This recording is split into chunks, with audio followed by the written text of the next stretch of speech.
தென்னாடுடைய சிவனே போற்றி, எந்நாட்டவருக்கும் இறைவா போற்றி. அனைவருக்கும் வணக்கம். இந்த காணொளியில் திருமணத்தில் பெண்ணுக்கு இந்த மிஞ்சி அணிவிப்பது என்கின்ற ஒரு சடங்கு செய்கின்றார்களே, அந்த சடங்கை பற்றி தான் சிந்திக்க போகிறோம்.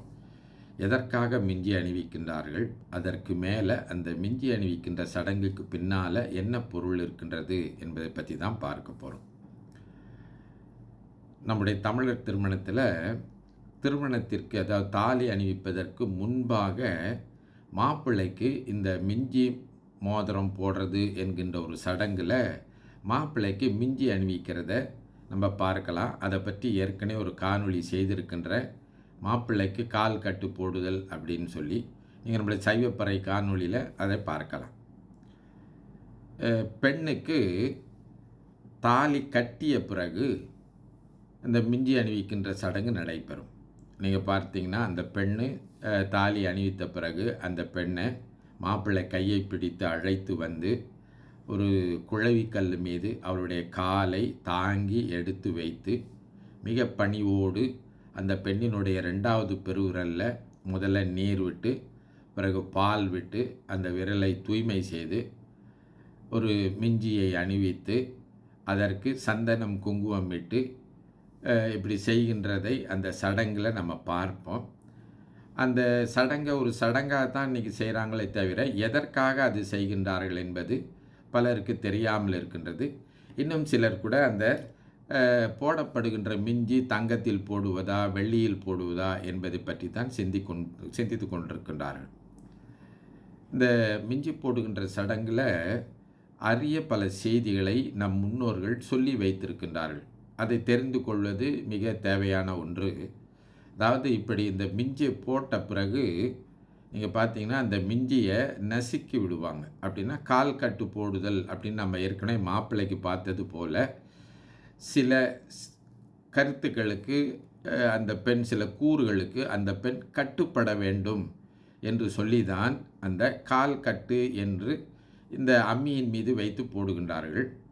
இந்த அம்மி அல்லது குழவிக்கல் என்பது மிகவும் உறுதியானது, கருங்கல்லால் ஆனது. அது உடைந்து போகுமே தவிர வளைந்து கொடுக்காது, மிகவும் உறுதியானது என்பதனால இந்த பெண் இந்த மாப்பிள்ளை விதிக்கின்ற கட்டுப்பாடுகளுக்கு மிக பணிவன்போடு விதிக்கின்ற கட்டுப்பாடுகளுக்கு அவள் உறுதியாக இருந்து கட்டுப்பட வேண்டும் என்பதற்காகத்தான் இந்த அம்மியின் மீது அல்லது குழவிக்கல்லின் மீது வைத்து இந்த மிஞ்சி அணிவிக்கின்ற சடங்கை செய்கின்றார்கள். அது தவிர தமிழர் பண்பாட்டில் இந்த அம்மிக்கும் உரலுக்கும் ஒரு பெரிய இடம் கொடுத்திருக்கின்றார்கள். என்ன இடம்னா சொன்னால், அந்த வீட்டில் பரம்பரையாக வாழையடி வாழையாக இருந்து வரக்கூடிய பொருட்களில் ஒன்று இந்த அம்மியும் அடுத்து உரலும். அப்போது அந்த வீட்டினுடைய வழக்கம், பண்பாடு, பாரம்பரியம் என்பதை நிலைநிறுத்துவதற்காக உறுதியாக கடைப்பிடிக்க வேண்டும் என்பதற்காகத்தான் இந்த அம்மியையோ அல்லது குழவிக்கல்லையோ கொண்டு வந்து அதன் மீது அந்த பெண்ணுடைய காலை எடுத்து வைத்து இதன் மீது நம்முடைய பரம்பரையின் மீது, நம்முடைய குடும்பத்தின் மீது, நம்முடைய குல வழக்கத்தின் மீது உறுதியாக எனக்கு இந்த உறுதியை செய்து தர வேண்டும் என்பதற்காகத்தான் கொண்டு வந்தார்கள். இப்போ நம்ம வழக்கத்தில் இந்த அம்மி இதெல்லாம் உணவு சமைக்கிறதுக்கு பயன்படுத்துறதுனால அதில் கால் வைக்கக்கூடாது என்று ஒரு சிலரில் மாற்றம் செய்து மணக்கட்டையின் மீது வைத்து அந்த மிஞ்சி போடுகின்றதை செய்கின்றார்கள். இன்னும் சிலர் பார்த்திங்கன்னா வீட்டில் பயன்படுத்துகின்ற அந்த குழவிக்கல் இல்லாமல் மற்ற ஏதோ ஒரு கருங்கல்லை கொண்டு வந்து வைத்து இந்த இடிக்கல் என்று சொல்லக்கூடிய மீது வைத்து கூட இந்த மிஞ்சி அணிவிக்கின்ற சடங்கை செய்கின்றார்கள். இந்த மிஞ்சி அணிவிக்கின்ற சடங்கில் 7 வகையான கட்டுப்பாடுகளை மிக பணிவன்போடு அந்த பெண்ணிடத்திலே தெரிவித்து அவற்றை ஏற்று கட்டுப்பாடோடு இருக்க வேண்டும் என்பதற்காகத்தான் இந்த மிஞ்சி அணிவிக்கின்ற சடங்கை செய்கின்றார்கள். அந்த அடிப்படையில் 1வது கட்டுப்பாடு என்ன என்று கேட்டால், அந்த ஆடவன் அந்த பெண்ணிடத்தில் இனி என்னை தவிர வேறு எந்த ஒரு ஆணையும் ஏறெடுத்து பார்க்க மாட்டேன் என்று சொல்லி எனக்கு உறுதி கொடு என்கின்ற கட்டுப்பாட்டை கேட்பதாக 1வது கட்டுப்பாடாக சொல்கின்றார்கள். இதுதான் கட்டுப்பாடு. 2வது கட்டுப்பாடு என்று சொன்னால், எப்பொழுதும் கண் அவன் கணவன் என்று சொல்வது போல, கணவனை கண்ணாக கொண்டு திருவள்ளுவர் குறிப்பிடுவது போல, கணவனுக்கு நல் அமைச்சாக இருந்து, கணவனுக்கு பின்னின்று, கணவனுக்கு வாழ்க்கை துணை நலமாக இருந்து, நீ கட்டுப்பட்டு எனக்கு வாழ்க்கையில் துணை நிற்க வேண்டும் என்று விதிக்கின்ற இரண்டாவது கட்டுப்பாடை சொல்வார்கள்.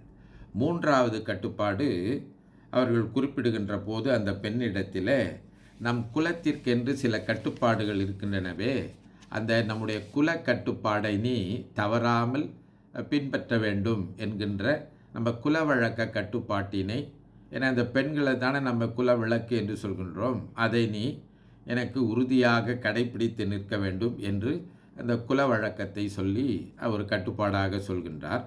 நான்காவது இந்த அச்சம், மடம், நாணம், பயிர்ப்பு என்று பெண்களுக்கே உரிய இயல்பாக அந்த பெண்மையை உயர்த்தி பிடிப்பதாக இருக்கக்கூடிய இந்த 4 பண்புகளை நீ உன்னுடைய அணிகலன்களாக அணிந்து கட்டுப்பட்டு இல்லறத்தை நலரமாக நடத்த வேண்டும் என்று கேட்பதாக 4வது சொல்வார்கள். 5வது இந்த புலனடக்கம் என்று சொல்கின்றார்களே, கண்ணு, காது, மூக்கு, வாய், மெய்ன்னு சொல்கிறாங்களே, இந்த 5 புலன்களையும் கட்டுப்பாட்டிற்குள் வைத்து கொண்டு அவற்றை கட்டுப்படுத்தி நம்முடைய இல்லறம் மகிழ்ச்சியாக இருக்க வேண்டும், நல்லொழுக்கம் மிக்கதாக, நல்ல அறமிக்கதாக இருக்க வேண்டும் என்கின்ற கட்டுப்பாட்டை உன்னிடத்தில் கேட்டுக்கொள்கின்றேன் என்று 5வது கட்டுப்பாடாகவும், 6வது கட்டுப்பாடாக உணவு என்று சொல்கின்றார்கள்.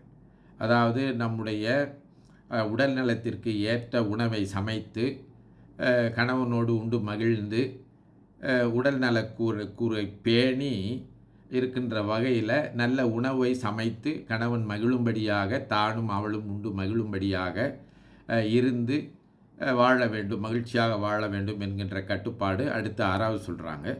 7வது இப்படி இந்த சொல்லப்படுகின்ற எல்லாவற்றையும் பின்பற்றி கணவனோடு மகிழ்ச்சியாக வாழ வேண்டும், இந்த வாழ்க்கை என்பது நம் இருவருக்கும் மகிழ்ச்சியை தரக்கூடியதாக, நல்லொழுக்கம் மிக்கதாக, அறமிக்கதாக இருக்க வேண்டும் என்று சொல்லி இந்த 7 கட்டுப்பாடுகளை அந்த மிஞ்சி அணிவிக்கின்ற போது அந்த பெண்ணிடத்தில் மிக பணிவன்போடு கேட்டுக்கொள்வதாக இந்த மிஞ்சி அணிவிக்கின்ற சடங்கு இருக்கின்றது.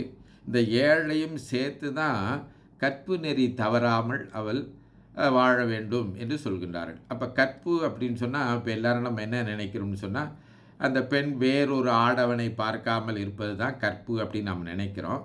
அந்த கற்பு என்கின்ற கற்பு திறனில் அது ஒரு கூறு, இன்னும் 6 கூறுகள் இருக்கின்றன. இதைத்தான் வடமொழியில் சப்தபதி என்று சொல்கின்றார்கள். அதனால தான் திருமணம் முடிஞ்சோன்னே இந்த பெண்ணு 7 அடி எடுத்து வைக்கணும். சப்தம் என்ற 7, அப்போது 7 அடி எடுத்து வைக்க அந்த ஒவ்வொரு அடிக்கும் ஒவ்வொரு கட்டுப்பாடு, உறுதிப்பாடு என்று சொல்கின்றார்கள். இது தமிழரிடம் இருந்தது தான். பிற்காலத்தில் அது என்ன ஆகிப்போச்சு, இந்த 7 அடி எடுத்து வைத்தல் என்பது வடமொழிக்கு போய் அது வடமொழி பண்பாட்டோடு தொடர்புடையது போல ஒரு தோற்றத்தை, வைதீக அடிப்படையில் இருப்பது போன்ற ஒரு தோற்றத்தை ஏற்படுத்துங்க. அப்போது தமிழருடைய பண்பாட்டில் இந்த அம்மி என்பது காலம் காலமாக இருந்து வருகின்ற ஒன்று, அது தமிழர்களுக்கே உரியது. அப்போ தமிழர்கள் அந்த பெண்ணிடத்தில் இந்த மிஞ்சி அணிவிக்கின்ற போது மாப்பிள்ளை இத்தகைய கட்டுப்பாடுகளை, உறுதிமொழிகளை கேட்பதாக நாம் பார்க்கின்றோம்.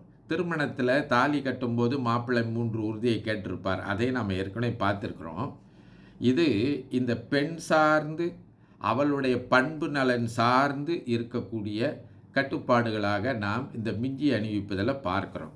அதனால தான் மாப்பிள்ளை அவ்வளவு பணிவன்போடு, இது கட்டாயப்படுத்தாமல் பணிவன்போடு அந்த பெண்ணிடத்தில் வேண்டிக் கொள்வதாக அமைகின்ற ஒன்று.